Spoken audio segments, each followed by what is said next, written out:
una cosa son los discursos sobre la identidad y otra la identidad realmente existente. Es decir, una cosa son las racionalizaciones conscientes sobre la identidad y otro el pensamiento preconsciente. La identidad en realidad está más a nivel de pensamiento preconsciente que a nivel de pensamiento consciente. Muchas veces la gente no sabe formular realmente en qué consiste su identidad. Uno le pregunta a la gente, bueno, ¿qué es el ser nicaragüense? Y de repente, híjole, la verdad es que nunca no me había puesto a pensar, ¿verdad? Sin embargo, eso no quiere decir que la gente no tenga identidad, ¿verdad? Sino que tiene una identidad que la vive en la vida social cotidiana. Y muchas veces una identidad muy fuerte. A veces la gente que menos puede formular en términos académicos, racionales, la identidad de la gente que tiene más arraigada y más fuerte su identidad en la acción social cotidiana. Entonces, la identidad no descansa en las racionalizaciones conscientes. Luego decimos, bueno, determinado país no tiene un proyecto de nación unificada, luego entonces no tiene identidad nacional. Yo preguntaría qué país tiene un proyecto de nación unificada.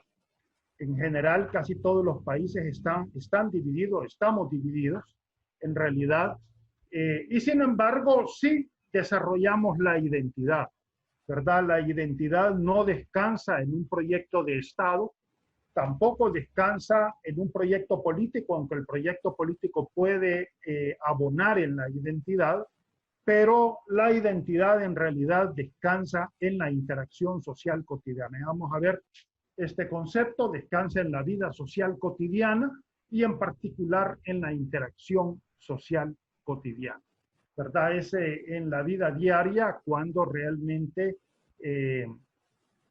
se va desarrollando la identidad. Una cuestión, yo los estoy viendo un poco acá, me parece que si en realidad quieren participar con alguna pregunta, alguna intervención, quizás de alguna forma, no sé si se puede levantar el dedito o de alguna manera, pues decir, mostrar su interés de participar y con mucho gusto le damos la palabra haciéndolo de manera ordenada, ¿verdad? Bien. Entonces, decíamos, en realidad la identidad está más en el pensamiento preconsciente que en el pensamiento consciente. Yo quisiera partir de algunas concepciones falsas sobre la identidad, porque el problema con la identidad, de la identidad cultural o sociocultural, es que está llena de concepciones falsas y eso hay que comenzarlo a combatir antes de decir qué es. Primero, la asociación de la identidad con rasgos raciales. En realidad, la identidad no descansa en rasgos raciales, ¿verdad? En rasgos biológicos. Ustedes dirán, bueno, miren, es que los indígenas son más morenos bueno, yo encuentro el tipo indígena perfectamente en la población ladina y mestiza, y no tienen una identidad indígena. O a veces podemos encontrar gente blanca en los grupos indígenas y tienen una identidad indígena. En realidad, la identidad no descansa en rasgos raciales. Cuando yo estudié mi maestría en la Universidad de Calgary, en Canadá, había una compañera, una antropóloga física, que estaba haciendo estudios sobre tipos de sangre en el oriente de la península de Yucatán, ahí por Quintana Roo, ¿verdad? Ustedes saben de que este es un espacio donde el contacto con el hombre blanco fue tardío, ¿verdad? Por ahí pasó, obviamente, Hernán Cortés, continuó, pero realmente fue de paso y luego realmente no hubo mucho contacto con el hombre y la mujer blanco. Esto se agravó con la llamada guerra de castas, el conflicto interétnico que hubo a mediados del siglo XIX, 1850 más o menos, en donde las poblaciones mayas se agruparon en contra de la población ladina dominante. Estaba en la ciudad de Mérida, ¿verdad? En un primer momento el movimiento fue descabezado, pero luego apareció una cruz, la cruz parlante, una cruz que hablaba y una cruz que orientaba a los indígenas a liberarse del yugo mestizo, ¿verdad? Entonces esto unificó a las poblaciones indígenas. Prácticamente la ciudad de Mérida fue sitiada por parte de los indígenas, al grado de que a los ladinos de Mérida se les quitó al grado de que a los ladinos de Mérida se les quitaron la gana de independizarse de México, pidieron refuerzos al Estado mexicano, ¿verdad? Pero repentinamente los indígenas dejaron el conflicto y se fueron a sus milpas. ¿Sí me están oyendo? Porque estoy teniendo aquí en los mensajes. ¿Sí se oye? Ajá, alguien levantó la mano ahí. ¿Qué quiere decir? Que sí se está oyendo. Sí, profesor, se escucha perfectamente. Vaya, perfecto. Entonces continuamos.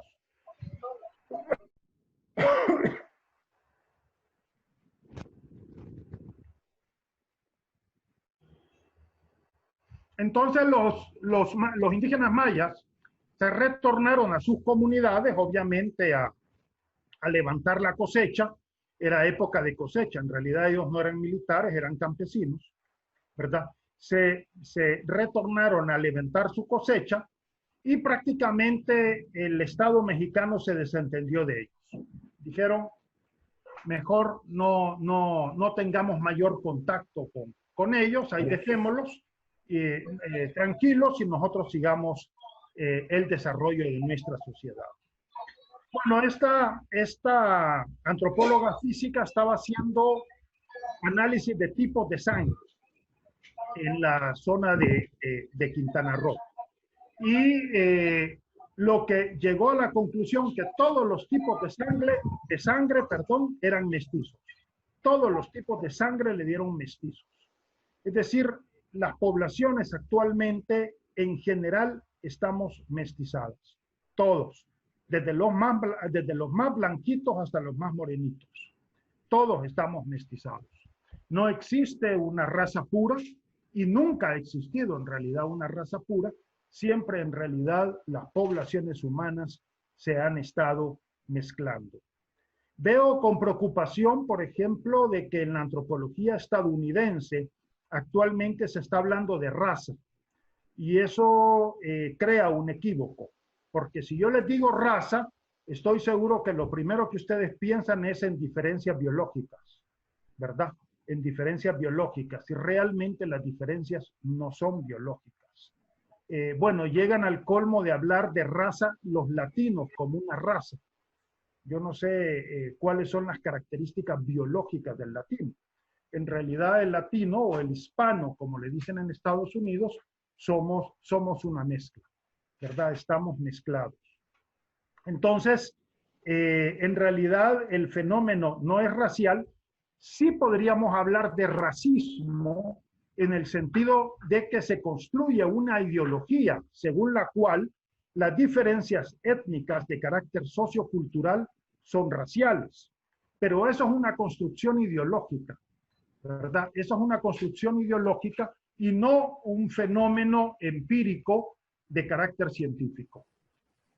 Empíricamente las diferencias son étnicas, el concepto correcto, grupo étnico, precisamente porque las diferencias son socioculturales y no son de carácter biológicas. Entonces, los rasgos biológicos pueden funcionar como símbolos de identidad. Eso sí, los rasgos biológicos pueden funcionar como símbolos de identidad. Pero el fenómeno no es estrictamente biológico. Otro ejemplo. En Estados Unidos, alguien que tiene sangre negra es negro. pero en Brasil, alguien que tiene sangre blanca es blanco. Entonces, total, un mulato que es, en Estados Unidos sería negro definitivamente. En Brasil puede ser conceptualizado como blanco. Es decir, ¿qué es lo blanco? ¿Qué es lo negro? ¿Qué es lo moreno? Es una definición de carácter cultural, ¿verdad? Por ejemplo, mi persona aquí en El Salvador, pues soy blanco, pero en Canadá, donde yo estudié mi maestría, era moreno, sencillamente porque mi pelo es café y mis ojos son cafés. Para ellos son muy importantes el color del ojo y el color del pelo. Entonces, en realidad, el fenómeno no es racial, el fenómeno es sociocultural. Eso es lo primero, digamos, el primer equívoco que yo quería quitar. El segundo, la identidad cultural como un inventario de rasgos culturales. El culturalismo muchas veces nos lleva a esto, a elaborar una especie de listado de rasgos culturales, ¿verdad? Que supuestamente son los símbolos de identidad. Pero el problema es que como la cultura es cambiante, como la cultura está cambiando constantemente, resulta que yo elaboré un listado muy completo de los elementos culturales que proporcionan identidad, pero me tardé 5 años en publicar el libro, lo cual es normal. Y cuando publiqué el libro ya hay determinados elementos que ya no proporcionan identidad y hay otros nuevos que sí proporcionan identidad. Entonces, un listado no nos sirve porque el listado no nos dice mucho. Y además, la realidad, la cultura es cambiante y por tanto el listado va a cambiar. Por ejemplo, cuando yo era joven, el rock era considerado como una música del imperialismo, ¿verdad? Es una música extranjera. Ahora hay muchos jóvenes que se identifican con el rock en español, ¿verdad? Como algo propio. Entonces, el rock se ha constituido en un elemento identitario para determinados grupos dentro de nuestras sociedades nacionales. Y el problema con este inventario de rasgos culturales es que la mayoría de las veces está asociado con lo tradicional, con un concepto de lo tradicional. El problema está de que lo tradicional también es dinámico. ¿Qué es lo tradicional? En un momento dado, un elemento puede ser tradicional, en otro momento dado puede ser otro el elemento tradicional. En realidad, lo tradicional siempre está presente. Siempre hay un concepto que el pueblo tiene de lo tradicional, así como un concepto que el pueblo tiene de lo moderno. En un momento dado, se pensó por parte de las teorías modernizantes que lo moderno iba a barrer con lo tradicional. Y esto es falso. Lo moderno no barrió con lo tradicional, ¿verdad? Pero tampoco lo tradicional es lo que define la identidad. En realidad, lo que define la identidad a nivel cultural es un entrelazamiento dialéctico de lo tradicional con lo moderno, ¿verdad? García Canclini, Néstor García Canclini decía, la posmodernidad no es un momento, la posmodernidad es el momento en que lo moderno choca con lo tradicional, el momento en que lo moderno estalla con lo tradicional, ¿verdad? Porque lo moderno no logra barrer con lo tradicional, pero tampoco lo tradicional puede posicionarse como el elemento único que define la identidad. En realidad, lo que define la identidad es una interrelación, un entrelazamiento dialéctico de lo moderno con lo tradicional. Por ejemplo, mi investigación sobre la población indígena náhuatl en Santo Domingo de Guzmán. Santo Domingo de Guzmán está en Sonsonate. No sé si ubican, Sonsonate está yendo hacia Guatemala. Yendo hacia Guatemala. Y entonces, ahí la población indígena náhuatl le celebra obviamente a Santo Domingo en agosto, ¿verdad? En la fiesta patronal de Santo Domingo, por supuesto, está la misa, está la procesión tradicional. En la procesión va el grupo de cuerdas, va la danza de moros y cristianos, los historiantes, ¿verdad? Que es una danza tradicional asociada con la cultura indígena. Llegamos a la casa del mayordomo y en cosa de 5 minutos pasamos a la feria con música pop a todo volumen, ¿verdad?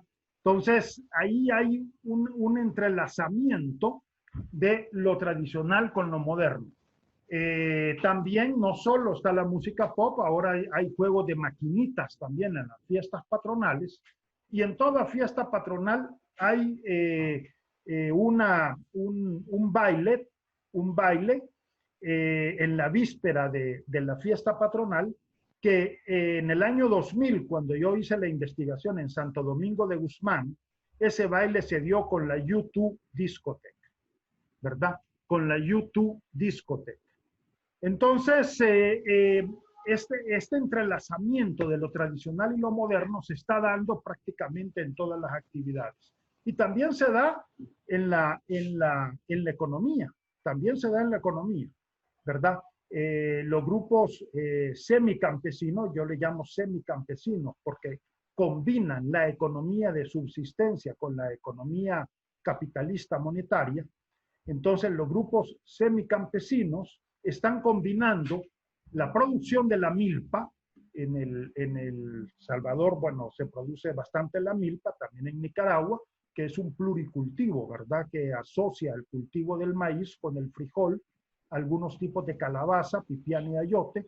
Entonces, esto se combina con la migración transnacional y obviamente los hogares reciben remesas. Es un equívoco, es falso pensar de que la migración transnacional elimina el cultivo del maíz o la gente ya no trabaja porque recibe remesas. Eso es mentira. Es decir, la remesa es un complemento en la economía de los grupos domésticos de las sociedades campesinas y semicampesinas y no es un sustitutivo. Entonces, allí también en lo económico se están entrelazando la economía de subsistencia con diferentes tipos de economía. Pueden ser la migración transnacional, también las maquilas en otras zonas, en ciertas zonas de El Salvador, más que la migración transnacional son las maquilas, las que también incorporan fuerza de trabajo, sobre todo femenina, en las economías semicampesinas.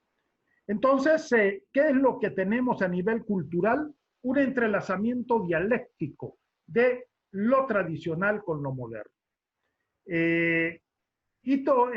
Una tercera posición, pero este entrelazamiento dialéctico, por supuesto, supera esta visión de la identidad cultural asociada a un inventario de rasgos culturales tradicionales, ¿verdad? Y en realidad, más que hacer un inventario, ya lo vamos a ver, lo que buscamos es hacer una interpretación profunda de los contenidos de estas actividades culturales. Y el tercer elemento, como contrarreacción a esta visión, digamos, de la identidad cultural asociada a rasgos raciales y la identidad cultural asociada a un inventario de rasgos culturales, tenemos una tercera posición que es la identidad cultural asociada a la posición social. También esta posición ha sido muy importante en México. Pozas Arciniega, Ricardo Pozas Arciniega, hay un librito clásico de Ricardo e Isabel Pozas, publicado por Siglo XXI, Los indios en las clases sociales de México, ¿verdad? Cómo el grupo étnico es totalmente pensado en función de una posición social. Aquí en El Salvador, el doctor Alejandro Dagoberto Marroquín, también que fue director del Instituto Interamericano del Instituto Indigenista Interamericano, el III, él también lanza la idea de que la identidad indígena es ante todo una identidad campesina. El problema con esta posición, si bien en buena medida es cierta, por ejemplo, si vemos las migraciones actuales hacia los Estados Unidos, quienes desarrollan realmente la identidad de los salvadoreños en los Estados Unidos, pues bueno, son los salvadoreños pobres, en realidad. Son los salvadoreños pobres los que están desarrollando lo que podemos llamar la identidad salvadoreño-americana o salvadoreño-canadiense. Básicamente son los salvadoreños pobres. Los salvadoreños de estrato medio, incluso medio alto, más bien se asocian a las estructuras de poder de la sociedad estadounidense. Y entonces ya no forman parte del grupo salvadoreño americano. En realidad los salvadoreños americanos son ante todo los salvadoreños pobres. El problema con esta posición es de que es insuficiente. Es decir, si bien es cierto, los indígenas son mayoritariamente campesinos, ahora menos, pero en la época en que escribía Dagoberto Marroquín en los años 50, sí, eran fuertemente, mayoritariamente campesinos. Si bien los indígenas pueden ser mayoritariamente campesinos, sin embargo, no todos los campesinos son indígenas, ¿verdad? Incluso en un municipio que yo he trabajado, el municipio de Cacaopera, esto está en el oriente del Salvador, ya acercándose a la frontera con Honduras. Allí, por ejemplo, hay determinados cantones nosotros le llamamos a las comunidades rurales, ¿verdad? Y caseríos a las comunidades rurales más pequeñas. Entonces, hay determinados cantones que sí se identifican con la identidad indígena, como Huachipilín, Agua Blanca, Calavera, La Estancia, pero hay otros cantones que no se identifican con la identidad indígena. Entonces, si bien los indígenas pueden ser mayoritariamente indígenas, los indígenas pueden ser mayoritariamente campesinos, no todos los campesinos son indígenas. Y lo mismo en el caso estadounidense actual, si bien los salvadoreños americanos son de estratos bajos, no todos los estratos bajos de Estados Unidos son salvadoreños americanos. Entonces, esto nos da una complejidad en el fenómeno, es decir, la posición social es cierto, es un importante marcador de identidad, pero no es el único marcador de identidad.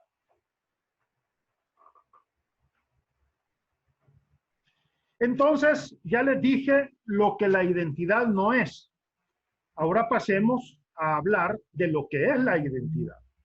Si la identidad no puede definirse por rasgos raciales, si tampoco puede definirse por un inventario de rasgos culturales y tampoco se define totalmente por la posición social, entonces, ¿cómo se define la identidad? Bueno, la identidad está relacionada con relaciones sociales de oposición y conflicto entre el nosotros y los otros, en donde los otros son los extraños, los diferentes a nosotros. Es decir, el elemento clave de la identidad es la interacción social cotidiana, que incluye procesos económicos, políticos y simbólicos. Pero en esta concepción, hago este triangulito en donde el elemento clave de la identidad son las relaciones de oposición y conflicto entre nosotros y los otros. La cultura es un resultado de las relaciones sociales. Ojo, la cultura es un resultado de las relaciones sociales. Claro, la cultura, como diría el antropólogo, sociólogo mexicano, paraguayo-mexicano en realidad, Gilberto Jiménez, él dice, la cultura es constituida y al mismo tiempo constituyente. Una vez que es constituida, se vuelve constituyente. Estamos en completo acuerdo. Pero la primacía siempre está en la estructura social. Es decir, la cultura es un resultado de la estructura social. Y esto es importante porque ahora, con el culturalismo, sobre todo con el dominio estadounidense que hemos tenido, y digo que hemos tenido porque cada vez más se consolida más la sociedad multipolar, pero por el momento, digamos, los Estados Unidos siguen dominando sobre todo esta región del mundo, ¿verdad? Con el dominio estadounidense, resulta que hemos incorporado demasiado a fondo el culturalismo, ¿verdad? Hemos incorporado el culturalismo en donde el concepto de cultura básicamente es el concepto de Bronislaw Malinowski, según lo cual la cultura es todo lo que el ser humano produce en sociedad. En realidad, me parece que es mejor pensar en una diferencia entre cultura y estructura social, ¿verdad? La estructura social es el conjunto de relaciones sociales que se establecen, que establece un pueblo determinado, y la cultura es un producto de estas relaciones sociales. Pero la cultura no es todo lo que el ser humano produce en sociedad. La cultura está constituida en su nivel más profundo por los valores y normas sociales que orientan la vida diaria de los individuos. Los valores y normas sociales que orientan la vida diaria de los individuos. Y en ese sentido, la cultura está en todo. La cultura está en todo. Una taza. Una, sí, solo una. Entonces, en ese sentido, la cultura está en todo, pero la cultura se distingue perfectamente, no es un todo amorfo, como en el caso del culturalismo, sino que tiene que ver con los valores y normas sociales que orientan la vida diaria de los individuos. Valores y normas sociales que orientan la vida en la vida en familia, en las actividades económicas. Las actividades económicas tienen una orientación determinada.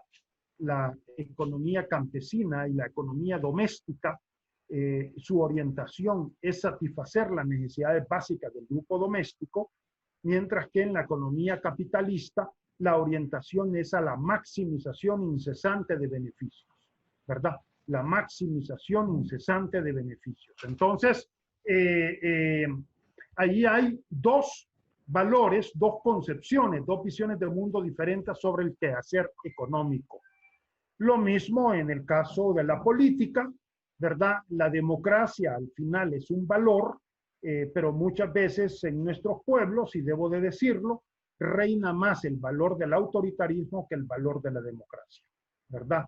En este sentido, muchas veces los antropólogos distinguimos entre valores ideales y valores consuetudinarios.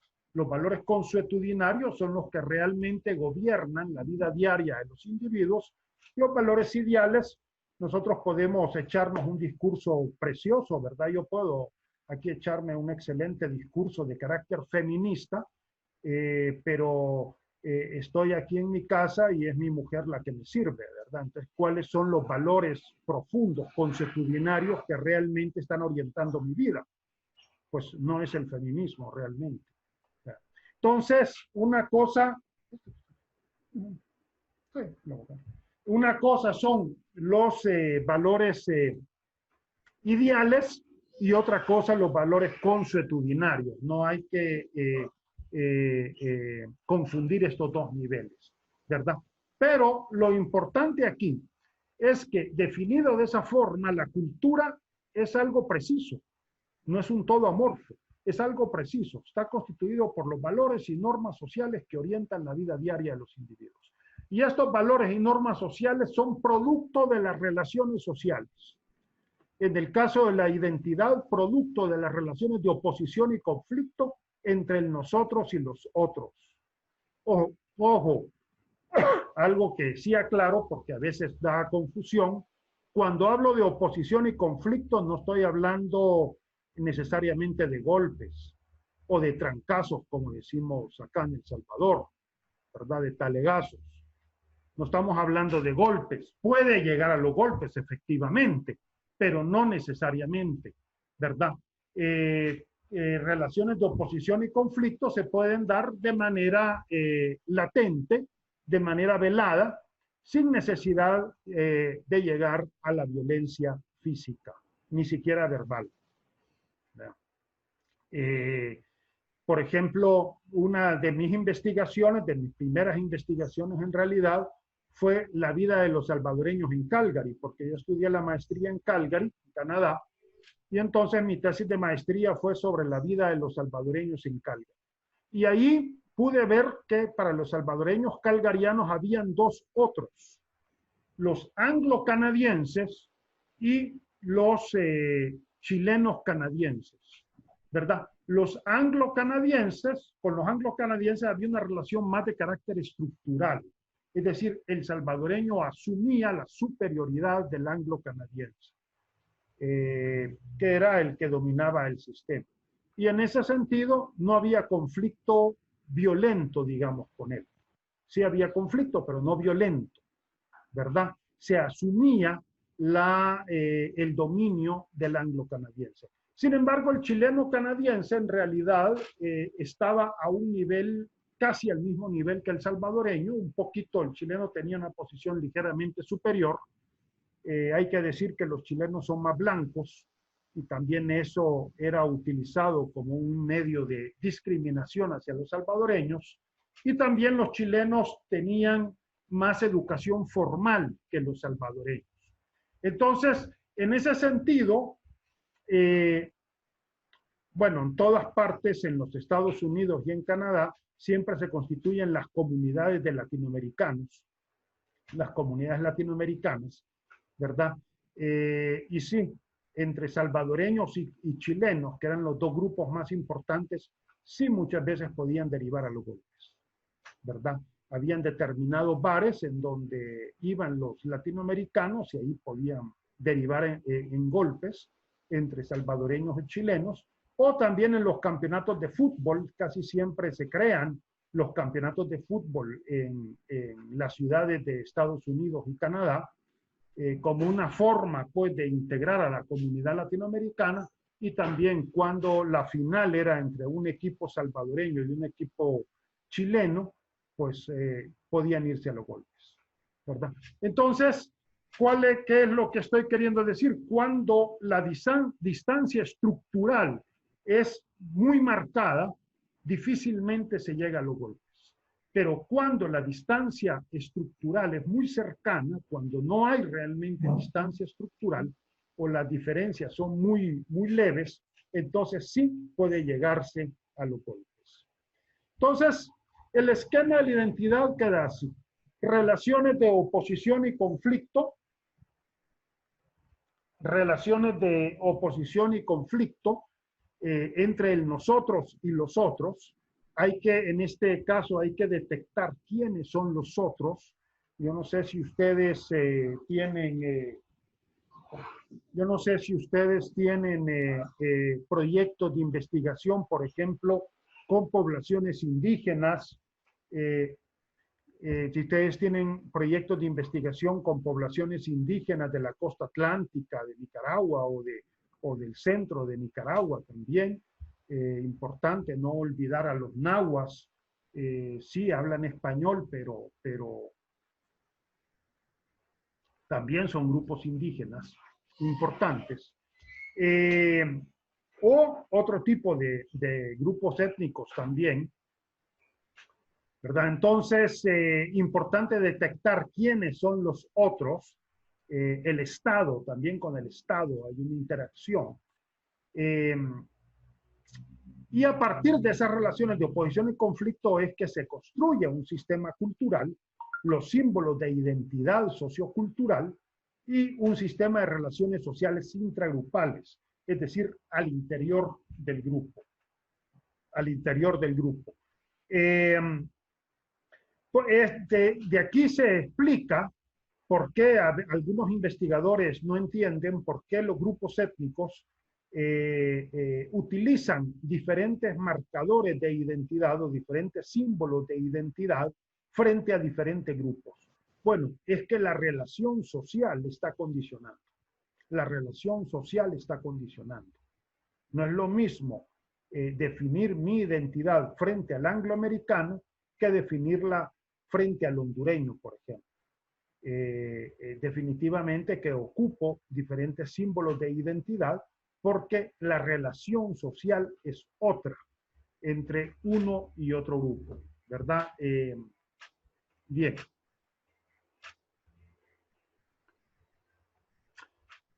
En cuanto al sistema cultural, es importante distinguir entre lo que es la cultura manifiesta y la cultura profunda. Muchas veces, precisamente en esta idea del inventario de rasgos culturales, nos quedamos precisamente en la estructura manifiesta, en la cultura manifiesta. Es decir, la cultura manifiesta es la que captamos a través de nuestros sentidos y nos quedamos con ello, ¿verdad? Con esta cultura manifiesta, que si la fiesta patronal, que si determinado tipo de danza, etcétera. Está bien. Yo creo que es muy importante la danza, por ejemplo, como un elemento que proporciona identidad. Bueno, en este caso hay que ir a cuál es el significado profundo de la danza. Eso es lo que importa. ¿Cuál es el significado profundo de la danza? ¿Por qué determinada danza se constituye en elemento proporcionador de identidad y por qué no otra? Entonces hay que ir al significado profundo de la danza, ¿verdad?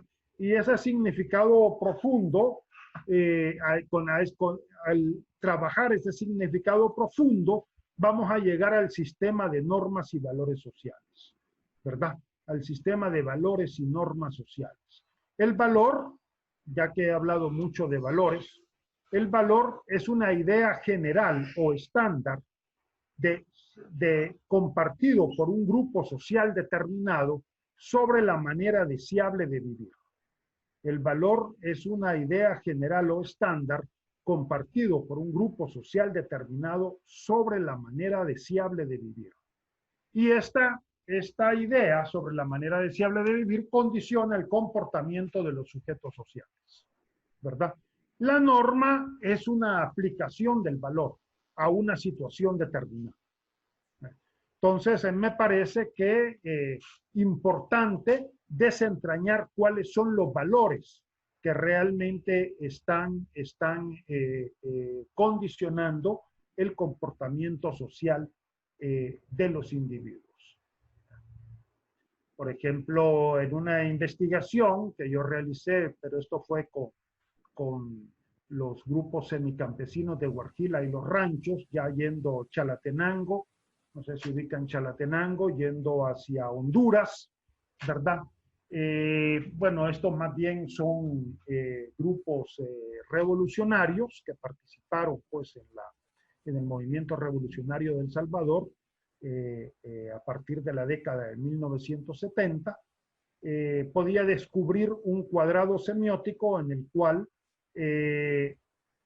había una oposición entre el valor de la opresión y la libertad. Si hay opresión, no hay libertad. Si hay libertad, no hay opresión. La libertad supone el sacrificio, pero el sacrificio se opone al terror. Y el terror alimenta la opresión. Es decir, esta dialéctica sacrificio-terror es una dialéctica importante a nivel de los valores en las culturas mesoamericanas. Bien. No sé si hasta aquí hay alguna intervención, pregunta o intervención o algo por el estilo, o continúo.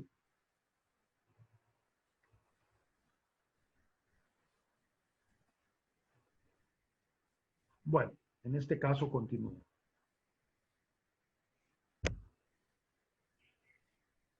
Bien. Bien, el sistema de valores y normas sociales hay que verlo en dos niveles. Con respecto a la relación que se mantiene con otros grupos sociales de la misma naturaleza, es decir, si estamos trabajando grupos étnicos con otros grupos étnicos, o si estamos trabajando grupos etnonacionales con grupos etnonacionales, Joseph Llovera acuña el concepto de grupos etnonacionales. ¿Por qué? Porque se da cuenta que las naciones van más allá del propio territorio. Pero cuando migran, por ejemplo, a los Estados Unidos, se constituyen en grupos etnonacionales, ¿verdad? Grupos etnonacionales. Y estos grupos etnonacionales son grupos nacionales que adquieren una característica étnica. Entonces, en ese sentido,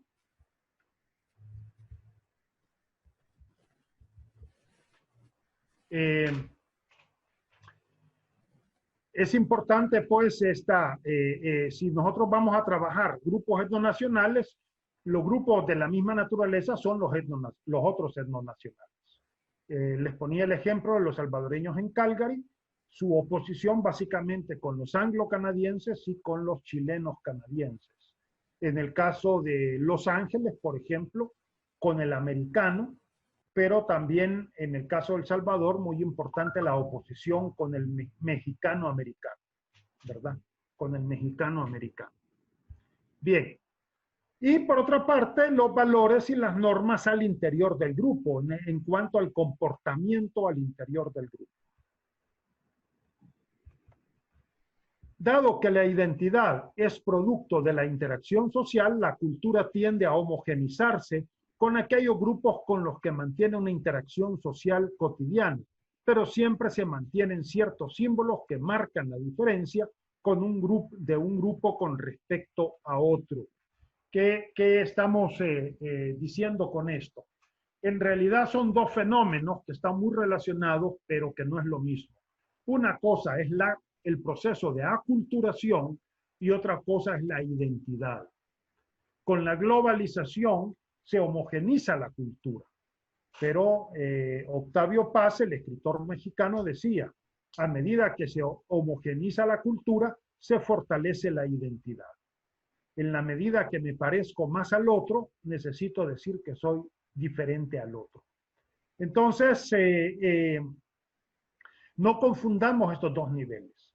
Por supuesto que cuando estamos interactuando con un grupo, a fuerza homogenizamos la cultura. ¿Por qué? Porque necesitamos establecer un lenguaje común.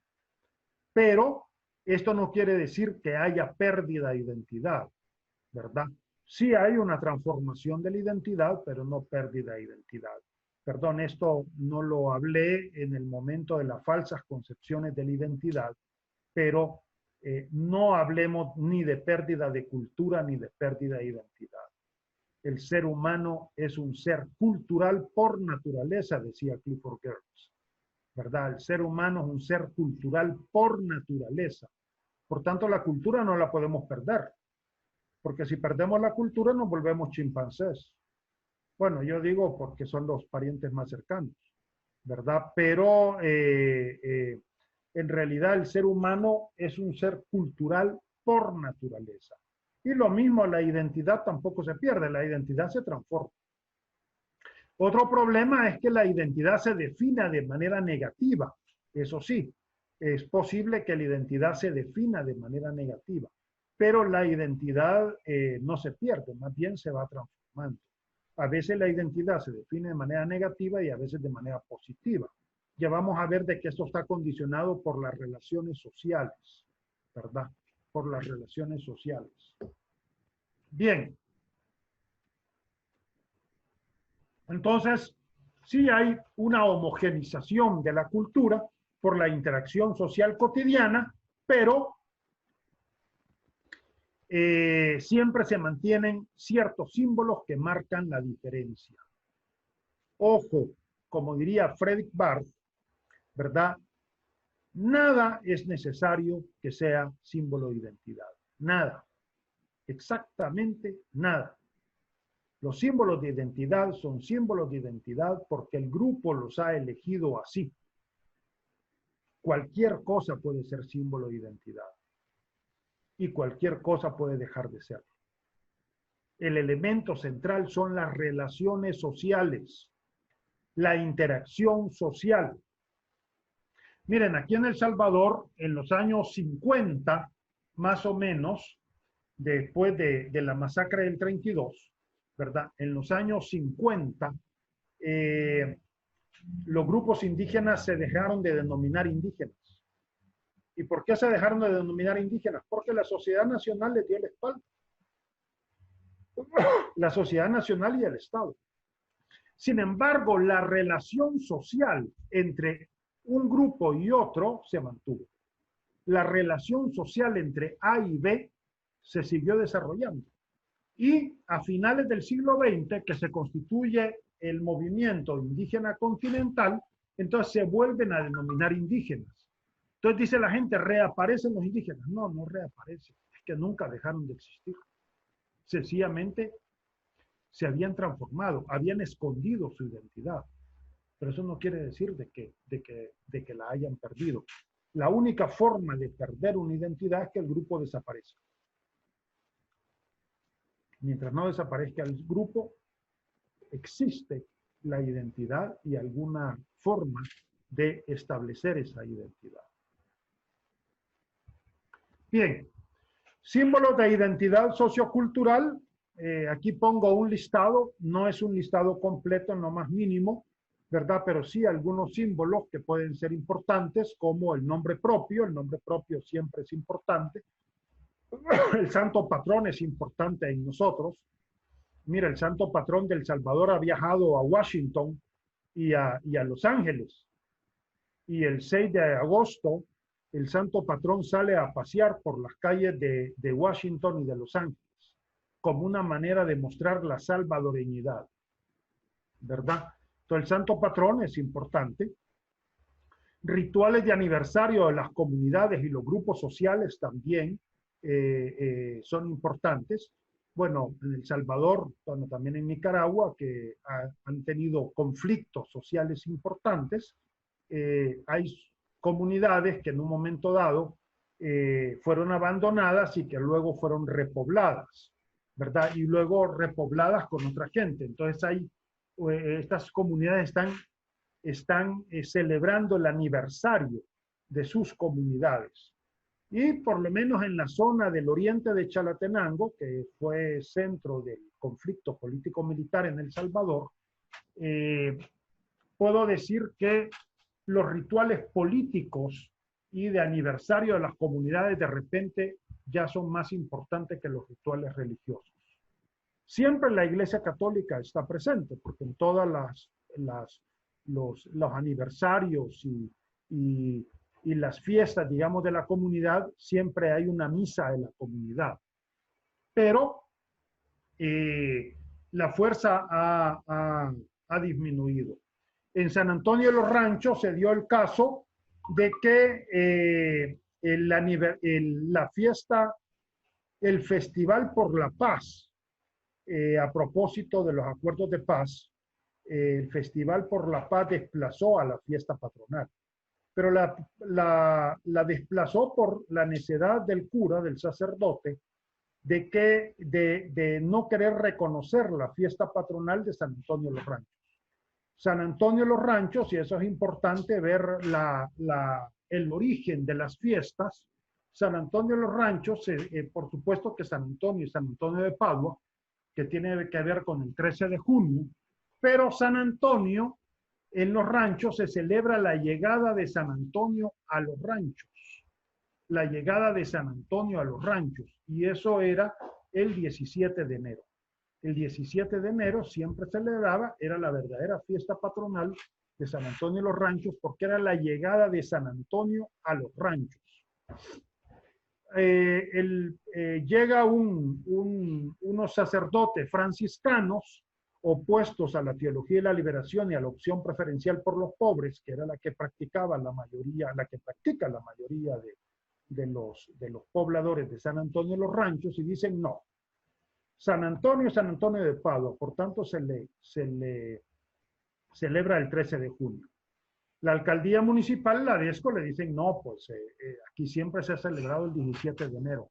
Bueno, crearon un gran conflicto que se entrelazó con conflicto político, movilizó a cierta gente en contra de la alcaldía y de la DESCO, y entonces ellos dijeron, bueno, está bien, los acuerdos de paz se firman el 16 de enero, entonces convirtamos esta fiesta en el Festival por la Paz. Bueno, ahora es la fiesta más importante en San Antonio de los Ranchos, el Festival por la Paz. Yo estuve en el 2007 en la celebración del 13 de junio de San Antonio, era en realidad muy pequeña. El Festival por la Paz sí era una fiesta masiva que duraba toda una semana. Y eso mismo ha pasado en Guarjila y en otras partes, en donde en realidad los aniversarios de las comunidades ya vienen siendo más importantes que las fiestas de los santos. Bien, los campeonatos de fútbol y actividades deportivas siempre son importantes. En toda fiesta patronal hay campeonatos de fútbol. ¿Y por qué es tan importante el fútbol?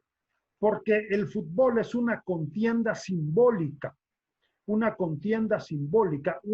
oposición, un conflicto simbólico entre dos comunidades, entre dos poblaciones o entre dos países. Nada le causa más placer a un salvadoreño que ganarle a México. No importa que no vayamos al mundial, esto es secundario. Pero si le ganamos a México, hay fiesta nacional, ¿verdad? Hay fiesta nacional. O sea, el conflicto con el otro país es importante y eso se simboliza a través del fútbol. Rituales y danzas características del lugar y los grupos sociales. La identidad paisajista, el paisaje es importante. En El Salvador, el volcán de San Salvador es muy importante. Yo me di cuenta en los hogares entre los salvadoreños en Calgary, por ejemplo. Aquí hay una empresa que se llama Las Toallas y la Sal. Las Toallas y la Sal estampaban paisajes de El Salvador en toallas. Pues bueno, ellos los tenían como cuadros, los tenían enmarcados. Habían comprado las toallas y las habían enmarcado. Eran los cuadros de sus casas. Por eso digo, la identidad paisajista siempre es importante. Puede ser también una calle, la catedral, ¿verdad? Geografía, el hecho de convivir en un territorio común también es importante. La memoria colectiva histórica, hago la distinción entre memoria colectiva e histórica. La memoria colectiva es la memoria, es la interpretación, la forma como los sujetos interpretan su propio pasado, ¿verdad? Lo único es que la memoria colectiva ha sido una memoria tradicional emanada directamente de la vida social cotidiana. Pero, por ejemplo, cuando yo trabajé en Guarjila y los ranchos, me di cuenta de que ellos incorporan ya muchos conceptos y planteamientos de la historia científica y de las ciencias sociales. Y esto, seguro que también pasa en Nicaragua, tiene que ver con la influencia de la teología y la liberación y la opción preferencial por los pobres, la influencia también de la organización y el partido político. Aquí en El Salvador, la gente hace la distinción entre el FMLN como organización política que lideró el movimiento revolucionario y el FMLN como partido político, que se constituye después de los acuerdos de paz. Y el avance de la escuela también, el avance de la escuela. Entonces, a este discurso híbrido de la memoria colectiva, que sigue siendo memoria colectiva, pero que incorpora conceptos y planteamientos de las ciencias sociales, a esto le estamos denominando memoria histórica, ¿verdad? Luego el lenguaje, la manera como los sujetos sociales hablan, eso siempre es importante. Las poblaciones del oriente de Chalatenango estuvieron en Mesa Grande, Honduras, que en realidad es prácticamente su misma cultura, porque es el sur de Honduras y el norte del Salvador más o menos son la misma cultura. Pero no, ellos decían que los hondureños hablaban mal. Y como los hondureños hablaban mal, ellos no se identificaban como hondureños. Es decir, siempre el lenguaje es importante como una manera de identidad.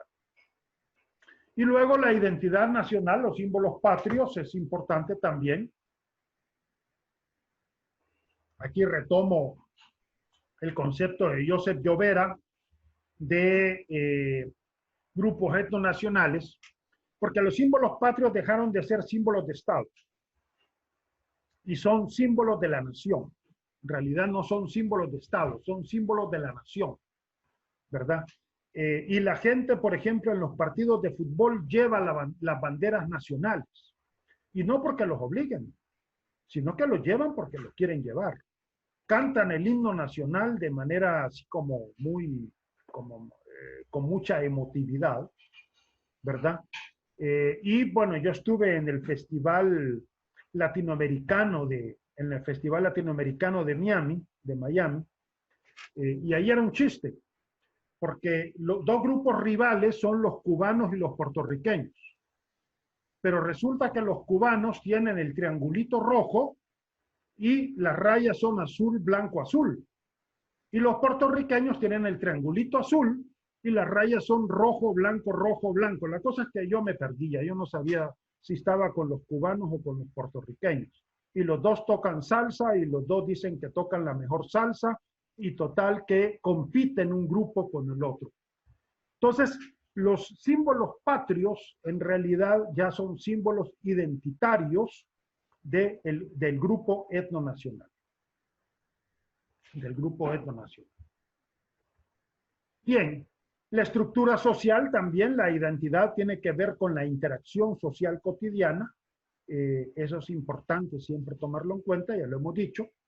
La economía, el hecho de pertenecer a un sistema económico determinado o a una determinada clase social o estrato socioeconómico. En ningún momento he dicho que la posición social no sea importante, la posición social sigue siendo importante, solo dije que no es la única, que tenemos que ver el fenómeno como más holístico. Pero sí, efectivamente, el pertenecer a una determinada clase social o estrato socioeconómico, eso imprime identidad, ¿verdad? Me acuerdo cuando estaba trabajando con el grupo de los salvadoreños en Calgary, me dijo, ¿y usted ya se va a quedar aquí y se va a poner a trabajar como nosotros? Es decir, en otras palabras, ya va a ser de nosotros realmente, ¿verdad? Para ellos ser de nosotros es vivir como ellos, ¿no? Entonces, siempre la pertenencia a una clase o un estrato socioeconómico, eso marca identidad. La dinámica política, el hecho de pertenecer a una unidad política o formar parte de una organización específica de poder, también eso proporciona identidad. El simple hecho que votemos, que tengamos un presidente y que tengamos una asamblea que nos afecte a todos y a todas, pues eso a fuerza ya nos proporciona identidad. Las relaciones de solidaridad y ayuda mutua, siempre se espera que hayan ciertas relaciones de solidaridad y ayuda mutua. Por supuesto que hay relaciones de conflicto, pero también debe de haber relaciones de solidaridad y ayuda mutua. Es fundamental el estudio de las fronteras sociales entre los grupos que mantienen identidad sociocultural.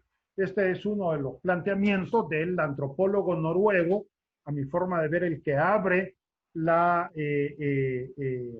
el estudio moderno de los grupos étnicos, Fredrik Barth.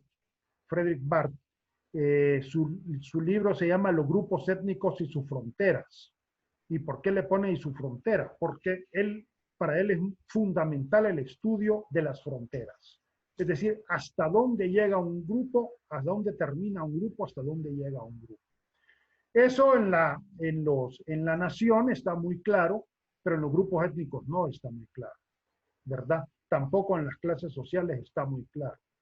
Y tampoco en el género está muy claro, ¿verdad? También la identidad de género es importante y muchas veces hay situaciones de frontera que no nos queda claro hasta dónde llega un grupo y a dónde comienza el otro grupo. Entonces, por ejemplo, en el caso de los indígenas de Santo Domingo de Guzmán, lo que yo me di cuenta es que la mayor parte de los indígenas de Santo Domingo de Guzmán habitan en comunidades rurales, cantones y caseríos. Pero hay un grupo que habita en el barrio El Calvario de la ciudad de San Antonio. Este grupo de indígenas urbanos se constituye en un grupo, digamos, de frontera que está entre el grupo indígena mayoritariamente rural y el grupo ladino mayoritariamente urbano, ¿verdad? Los indígenas urbanos, y precisamente por tener esa situación de frontera, tienen capacidad para incidir en la construcción de la identidad. También se ha hablado de los migrantes, de la migración transnacional, por eso se llama migración transnacional. Trans quiere decir que atraviesa, porque atraviesa las fronteras, Se ha hablado de los migrantes transnacionales de los Estados Unidos principalmente, como grupos también que se mantienen en una situación de frontera. Digámoslo con Frederick Barth, que se mantienen en una situación de liminaridad social. Liminaridad viene de limen. Limen es lo que está entre lo uno y lo otro. Son grupos que mantienen una situación de liminaridad social y por eso tienen tanta capacidad para transformar la sociedad estadounidense como también para transformar nuestras propias sociedades. Bien, carácter histórico de la identidad, pues bueno, la identidad en todos sus componentes es dinámica y es cambiante. La identidad se aprende a través de la socialización de los individuos, lo que conocemos como enculturación, e incluye las prácticas rituales. Y la identidad es un fenómeno sociopolítico que integra la dinámica del poder de la sociedad y representa posiciones sociales.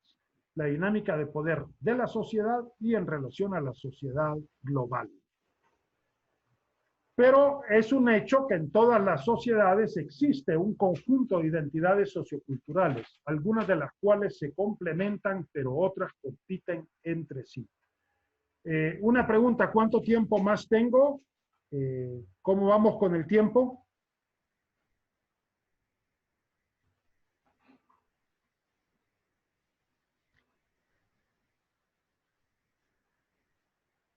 Estamos bien con el tiempo. Tenemos aproximadamente de 10 a 15 minutos para culminar. 10 a 15 minutos más. Bueno, entonces tengo que ir un poquito más rapidito porque tengo más las millas por aquí. Bien, perfecto, gracias. Bien, entonces decíamos que en toda sociedad hay un conjunto de identidades. Algunas se complementan entre sí, pero otras compiten entre sí, ¿verdad? Ningún pueblo tiene una única identidad. Todos los pueblos tenemos un conjunto de identidades. Algunas se complementan entre sí, otras compiten. Bien, la primera identidad importante es la identidad nacional, ¿verdad? Que se ha venido construyendo a lo largo de un proceso lleno de contradicciones y luchas sociales. Fechas críticas, esto es para El Salvador.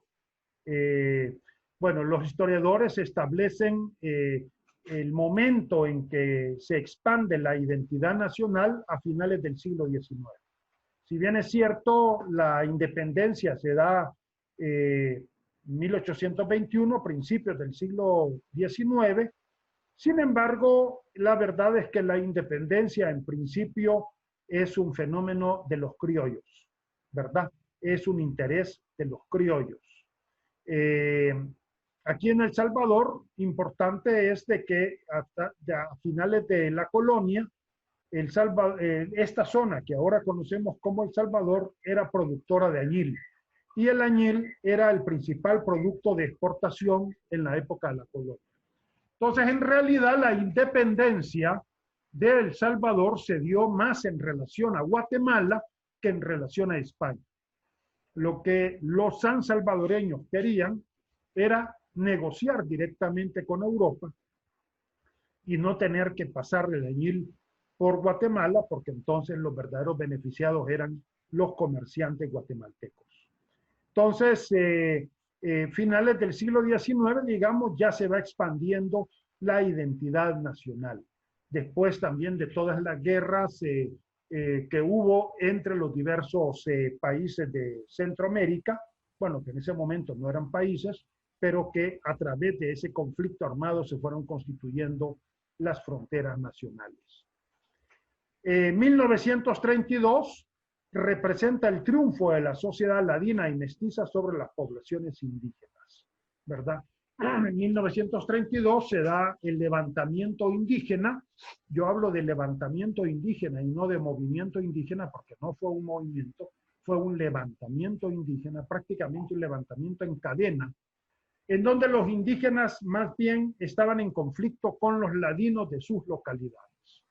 Se levanta Tacuba, Nahuizalco, Izalco, Colón. Curiosamente no se levanta Santo Domingo de Guzmán, fíjense qué curioso. Santo Domingo de Guzmán es vecino del municipio de Izalco y de Nahuizalco. Es más, en la época la colonia pertenecía a la parroquia de Nahuizalco. Y Nahuizalco e Izalco sí se levantaron, pero Santo Domingo de Guzmán no. ¿Por qué no se levantó? Por dos razones. Uno, porque prácticamente no habían ladinos, ¿verdad? El grupo ladino no estaba consolidado en Santo Domingo de Guzmán. Y dos, porque eran tierras muy bajas y por tanto no eran buenas para el café, no eran tierras aptas para el café. Entonces, Santo Domingo de Guzmán no se levanta. Esto nos hace ver el carácter localista de este levantamiento. En Nahuizalco, los indígenas se levantan, pero un sector importante de los indígenas apoya a los ladinos, ¿verdad? Entonces, este levantamiento es sofocado, como todos saben, una masacre terrible, ¿verdad? Pongámosle unos 20,000 indígenas campesinos en 10 días, hagan cálculo, en 10 días. Y eso tiene un gran impacto en las poblaciones indígenas, ¿no?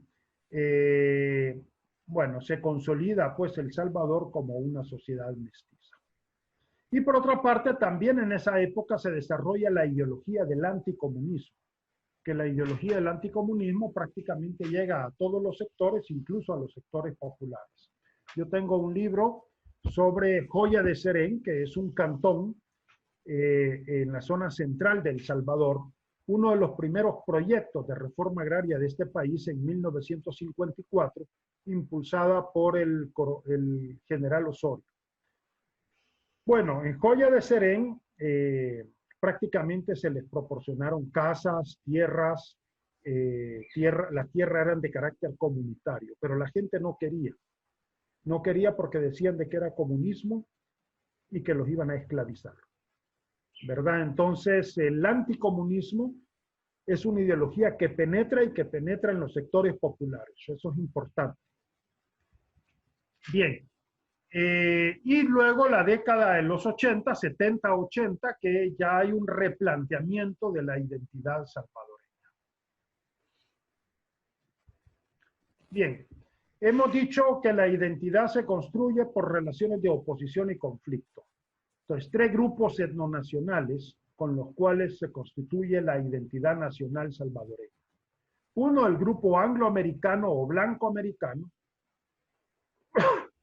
que es una categoría bastante amplia, pero es el grupo blanco-americano. El grupo mexicano y el resto de los países centroamericanos. Con el angloamericano yo diría que hay una relación de dominio-subordinación, en la cual el salvadoreño ocupa la relación del subordinado.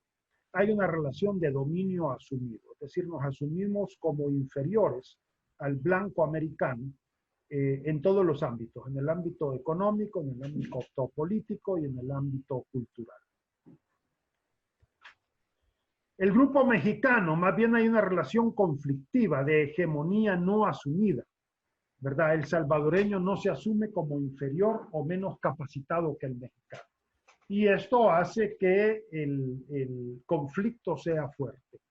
Miren, para ponerles un ejemplo, en una ocasión en un programa Primer Impacto, que por cierto es un programa mexicano, salió la noticia de que habían agarrado a un conjunto de salvadoreños en la frontera y los habían metido a un camión de la basura. Y ese camión lo habían llevado hasta la frontera de México-Guatemala y ahí los habían dejado. Y una señora me dice, ya ve, don Carlos, me dice, eso somos para los mexicanos, basura, pura basura. Y entonces yo le dije, bueno, pero los gringos no nos tratan mejor. Ah, me dijo, pero ellos son los dueños del mundo, ellos son los señores del mundo, pero el mexicano que es pinche, tan pinche como nosotros, no nos puede tratar así. A eso me refiero en el sentido de que hay una relación de dominio asumido en el caso del angloamericano.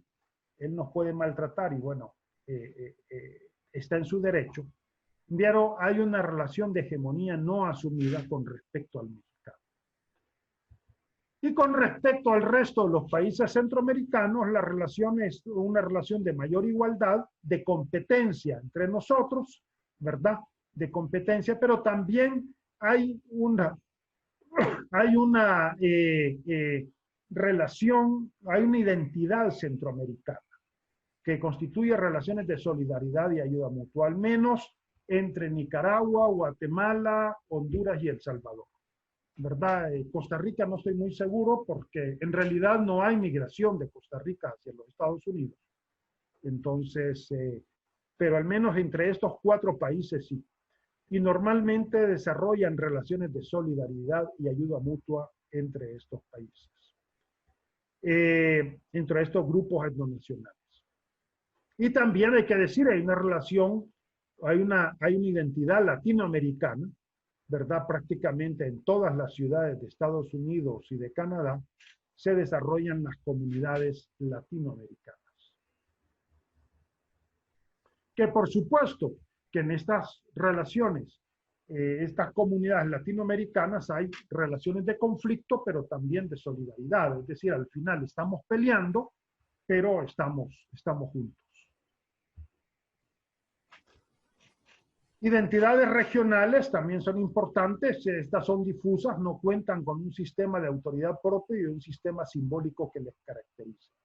En El Salvador yo puedo detectar 3, la región oriental, Chalatenango, Sonsonate, supongo que ustedes en Nicaragua pueden, la costa atlántica es una región, bueno, y ustedes me dirán que otras regiones pueden detectarse allá en Nicaragua. Las unidades de tipo territorial que sí cuentan con un sistema político propio y un sistema de identificación simbólica, como los municipios, cantones y caseríos, estos sí tienen identidades muy definidas, ¿verdad? Y también identidades locales urbanas, pero estas son más difusas. Se han estudiado identidades de barrio, de colonias, etcétera, ¿no? Pero estas sí son más difusas porque no hay un sistema político propio. Las identidades locales pueden generar identidades más amplias, de carácter microrregional.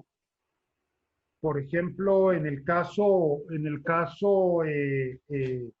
del oriente de Chalatenango, que yo estoy trabajando, todos ellos participaron en el movimiento revolucionario y allí sí hay una identidad microrregional muy importante. Y hay otros lugares, por ejemplo, el Bajo Lempa, en El Salvador, que ahí más bien es la amenaza el desbordamiento del río Lempa, es una amenaza más de carácter ecológica, que la gente se une también para afrontar esas amenazas de carácter ecológico. Las identidades étnicas, identidades indígenas, como les dije, en la segunda mitad del siglo XX en El Salvador prácticamente se negaron o invisibilizaron, ¿verdad?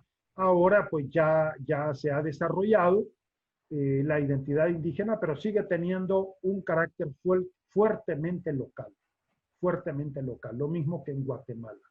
Es decir, las identidades indígenas son identidades municipales, ¿verdad? Municipales o cantonales y de caserío. ¿Quiénes son los indígenas cacaoperas? Que por cierto, los cacaoperas es una migración de la costa atlántica de Honduras y Nicaragua. ¿Quiénes son los cacaoperas? Los que viven en el municipio de Cacaopera. Luego los salvadoreños norteamericanos, básicamente salvadoreños americanos en realidad, porque al final Canadá como que está muy lejos, la interacción real es con los estadounidenses, ¿verdad? Que es una identidad transnacional que atraviesa fronteras, pero que incide no solo en el aspecto económico, sino que también en los aspectos culturales y sociales. Luego, la identidad de estratificación social, eso es muy importante. Nuestras sociedades son sociedades fuertemente estratificadas, y por ser sociedades fuertemente estratificadas, estas identidades impactan. Por ejemplo, la fiesta patronal de San Salvador, que debería de ser una fiesta que unifique a todos los sectores sociales, en realidad se vuelve una fiesta de los sectores populares. En el centro de San Salvador se desarrollan una serie de actividades propias de los sectores populares y los sectores medio altos se van a la Feria Consuma, que ahora ya no va a haber Feria Consuma, no sé cómo la van a hacer porque Bukele ha hecho ahí un hospital que nunca termina. O se van fuera del país o se van a las playas, ¿verdad? Entonces, realmente la fragmentación de la sociedad se hace ver precisamente en la fiesta patronal. Las identidades sociopolíticas realmente son muy importantes en este país, están impactando mucho. Ahora la división entre los golondros y los rojos básicamente los del FMLN, bueno, los de Arena también, y los golondros, que son los seguidores de Bukele. Esto está impactando a nivel nacional también en las comunidades. Las identidades religiosas son muy importantes. Este dato puede ser conservador, evangélicos y pentecostales 25.3%, posiblemente sea mayor, pero no tenemos datos a nivel nacional. Hay una encuesta para el departamento de San Salvador, eso da 38%, pero es para el departamento de San Salvador. Pero de cualquier manera, aunque sea 25.3%, ya es muy trascendente, sobre todo porque la identidad nacional y local ha estado muy asociado con símbolos católicos. Los evangélicos y los pentecostales desechan los símbolos católicos y se vuelven muy nacionalistas, muy de símbolos patrios, ¿verdad? Bien, la identidad de grupos de edad es importante, la identidad entre jóvenes y adultos, muchas veces negada, pero es importante tomarla en cuenta. Y las identidades de género, también negada muchas veces la participación y la trascendencia de la mujer, pero obviamente que ha sido fundamental en la construcción de nuestras sociedades. Todas estas identidades se atraviesan y se condicionan unas a otras, de tal manera que el estudio de un tipo de identidad exige tomar en cuenta los demás tipos de identidad sociocultural. Y a nivel cultural, tomar en cuenta estas 5 dimensiones: la dimensión global, la dimensión transnacional, la dimensión nacional, microrregional y local. Todas se condicionan unas a las otras. Es importante esto porque ahora en la antropología, la globalización, se ve todo de lo global hacia lo local. Y eso no es cierto. Hay una dialéctica que va de lo global a lo local, pero también de lo local a lo global, ¿verdad? Y hay que tomar en cuenta ese doble movimiento.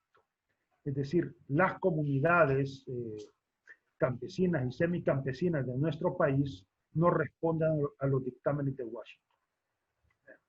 Entonces, pero sí hay un condicionamiento a los dictámenes de Washington hacia esas comunidades, y eso no hay que obviarlo. Bueno, me quedo aquí, muchas gracias, y si tienen preguntas, estoy abierto a las preguntas.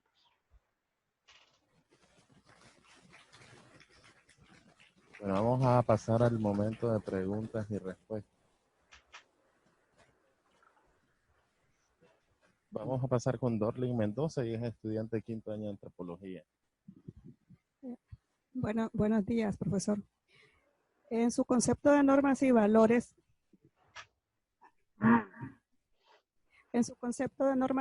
sociales, ¿qué papel juega para usted los mitos y leyendas dentro de la cultura profunda? Más que todo en El Salvador, pues me gustaría saber, porque ese es mi tema de investigación precisamente para este año. Gracias, muy interesante su pregunta. Sí, efectivamente, los mitos y las leyendas son importantes, son fundamentales y hay que tomarlos en cuenta. Lo único que yo digo es que hay que llegar a la cultura profunda. ¿Eso qué quiere decir? Hay que llegar a los valores y normas que están transmitiendo estos mitos y estas leyendas. Y también hay que ver cómo estos mitos y estas leyendas se reflejan en los relatos contemporáneos. Por ejemplo, mi investigación sobre la memoria histórica del movimiento campesino de Chalatenango Chalatenango está frontera con Honduras, ya lo dije. Por ejemplo, aparece el mito del guerrillero cuche, el guerrillero que se convierte en cuche. Por ejemplo, este era un grupo de guerrilleros que estaba en un cerrito. Los soldados rodearon al cerrito de tal manera de que nadie podía salir del cerrito, porque el que salía del cerrito lo mataba. Entonces la idea era dejar morir de hambre a los guerrilleros, de tal manera de que ya cuando ya no aguantaran el hambre iban a tener que salir y ahí los mataban. Bueno, este guerrillero a través de una serie de rituales se transforma en cuche, es decir, en cerdo, ¿verdad?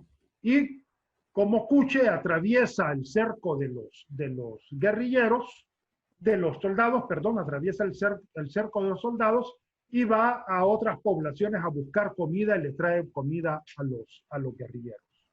Esto lo hizo por varias veces, pero al final sus propios compañeros desconfiaron de él, porque bueno, ¿cómo era posible que él atravesara el cerco de los soldados? De repente hasta se metía a la comandancia y no le pasaba nada. Entonces comenzaron a desconfiar y entonces lo matan, ¿verdad? Lo matan y bueno, le cortan la cabeza, pero la cabeza sigue hablando, le dice, cobardes, cobardes, ustedes no pueden matarme. Entonces le abren la cabeza y en el cerebro le encuentran siete agujas en el cerebro, ¿verdad?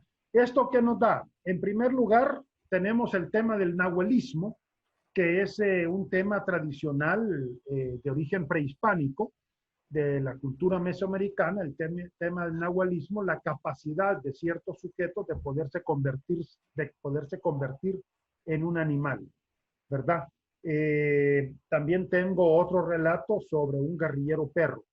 Pero bueno, es decir, tenemos el tema del nahualismo, eso es lo primero. Lo segundo es que tenemos, bueno, todo el tema de la desconfianza hacia el guerrillero que podía relacionarse con los soldados, ¿verdad? Todo el tema de la desconfianza interna en las filas guerrilleras. Y finalmente, un elemento hollywoodesco, hay que decir, que nos viene de Hollywood, esta idea de las siete, ¿cómo es que se llama? Agujas dentro del cerebro. Entonces, el tema del nahualismo está asociado con la cultura indígena, que a nivel profundo está asociado con el tema de la brujería, que en realidad es visto de manera negativa por parte incluso de la cultura popular, ¿verdad? Luego tenemos este asocio de el hombre que practica el nahualismo con el hecho de que puede atravesar el cerco de los soldados y puede relacionarse con los soldados, lo cual crea desconfianza. Todo el tema, digamos, de los infiltres que también hubo en las filas guerrilleras en El Salvador, y finalmente este elemento de carácter hollywoodesco. Entonces, ¿qué es lo que tenemos que hacer con los mitos y leyendas?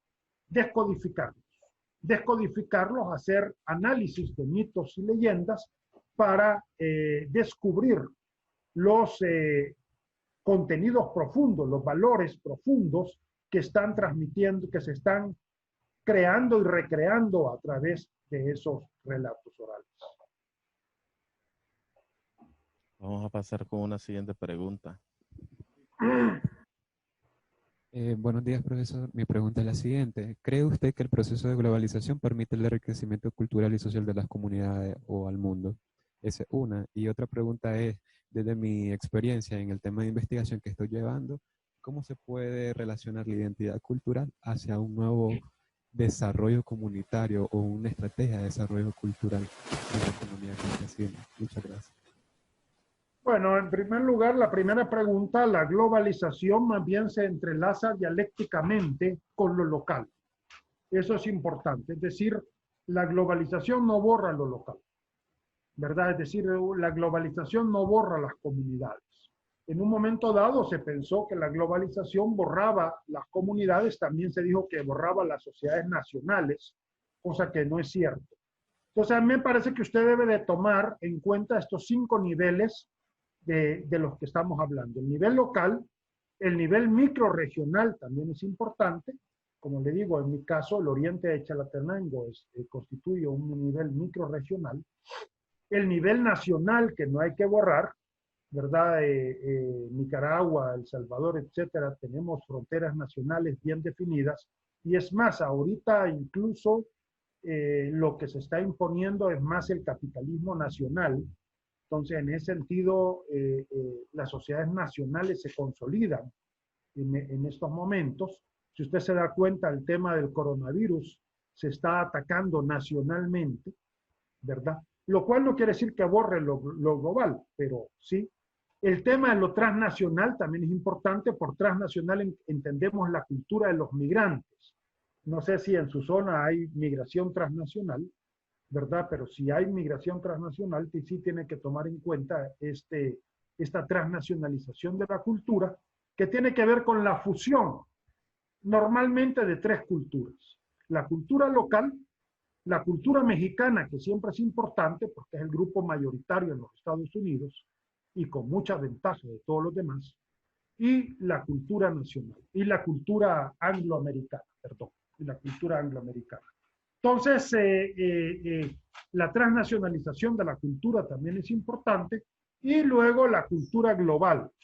La cultura global que tiene que ver pues con un movimiento que tiende a homogenizar a todos los países del mundo, ¿verdad? Por ejemplo, la constitución de cines, la constitución de centros comerciales que más o menos funcionan de la misma manera en todos los países del mundo. Y todos estos elementos se interrelacionan dialécticamente.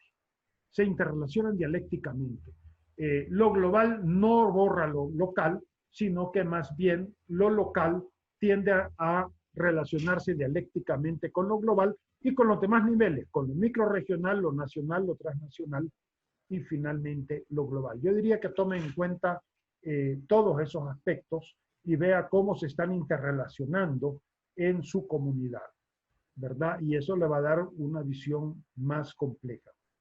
Y eso precisamente tiene que ver con el desarrollo de la comunidad. Importante en eso, esta vez no lo dije, pero yo sí estoy comprometido con el tema del desarrollo local, porque muchas veces, sobre todo al campesino y al semicampesino, se le ha negado la capacidad de poderse desarrollar, ¿verdad? Es decir, como que para que un campesino se desarrolle tiene que hacerse urbano.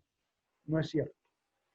Hay cambio social, hay desarrollo, sin necesidad de dejar de ser campesino o semicampesino. Entonces, eso es algo que usted lo tiene que ver. Por ejemplo, en el caso de Huarjila, donde yo trabajo, bueno, ahí ha habido, la gente antes del conflicto político-militar no tenía tierras, ahora tiene tierras, tampoco tenía casa, ahora tienen casa y por cierto, con solares más o menos amplios que les permiten hacer huerto, tienen clínicas, cosa que no tenían antes, tienen escuela, y hay gente incluso que ya ha estudiado en universidades. Entonces, sí me parece que tiene que tomar en cuenta este desarrollo de lo local, desde lo local, ¿verdad? No, las comunidades no tienen que volverse urbanas para desarrollarse.